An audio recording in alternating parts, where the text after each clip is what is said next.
लल्लू जोगी पटेल, जो स्वतंत्रता सेनानी भी रहा, फिर प्रसिद्ध सोना तस्कर बना।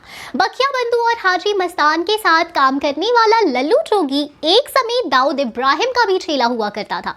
भारत को अंग्रेजी शासन के दमन से आजाद कराने के लिए चलाए गए स्वतंत्रता आंदोलन में लल्लू जोगी पटेल ने बहुत ही महत्वपूर्ण भूमिका निभाई थी।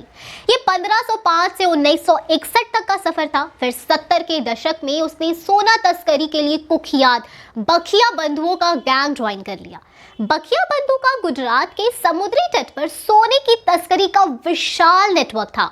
गुजरात के समुद्री तट में दमन द्वीप और गोवा आते हैं। वो बखिया बंधु थे जिनके साथ मुंबई अंडरवर्ल्ड के डॉन हाजी मस्तान की दोस्ती हुई थी। मुंबई के समुद्री तट पर जहां हाजी मस्तान और यूसुफ पटेल सोने की तस्करी को अंजाम देते थे, मुंबई के उन्हीं समुद्री तट पर आज हाजी अली दरगाह, वर्सोवा बीच, अक्सा बीच है। तो वहीं लल्लू जोगी पटेल दमन बंदरगाह के इलाकों में अवैध गतिविधियों को अंजाम देता था। समुद्री इलाकों में सोने की तस्करी काफी पहले से होती रही, लेकिन साल 1975 से लेकर 1990 के बीच ये कारोबार खूब फला फूला। 1975 वही साल था जब देश में इंदिरा गांधी के शासन में आपातकाल लगा था और 1990 में भारत में उदारीकरण की लहर आई। फिर कस्टम डिपार्टमेंट और पुलिस के नकेल कसने के बावजूद समुद्री तट के इलाके जैसे दमन, गोवा, मरीन ड्राइव सब अलग अलग तस्करों ने बांट रखे थे। वहीं लल्लू जोगी पटेल ने तस्करी से कमाए पैसों को दमन की संपत्तियों में खूब निवेश किया और बड़ा साम्राज्य स्थापित किया। जब दाऊद पनप रहा था तो वो लल्लू जोगी की ही सरपरस्ती में अपने भाई साबिर के साथ दमन में मुंबई के बीच तस्करी करता था।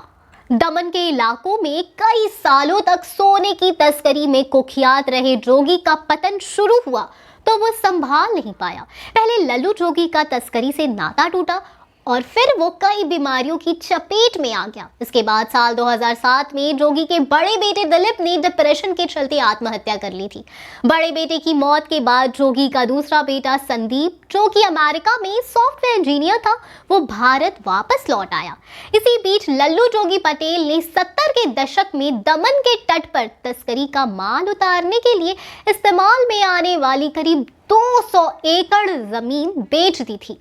इसी जमीन से मिले पैसों से संदीप दमन में ही बिजनेस करना चाहता था, लेकिन 2011 में पैसों को लेकर हुई अनबन के चलते संदीप ने अपनी मां चंपाबेन की हत्या कर डाली। इस केस में संदीप को जेल भेज दिया गया था। वहीं जब संदीप 2013 में जमानत पर बाहर आया तो कुछ महीनों बाद ही वो भी एक होटल में मृत पाया गया।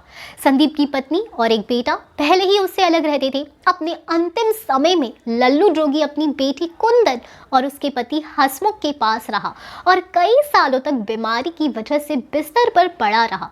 फिर 89 साल की उम्र में मई 2019 को मुंबई में लीलावती अस्पताल में उसका निधन हो गया। तो इसी तरफ एक डॉन स्मगलर की कहानी हमें पुष्पा 2 में देखने को मिल सकती है। हम फिर मिलेंगे एक नई वीडियो के साथ। तब तक खुश रहिए एंड सेफ रहिए। Bye bye.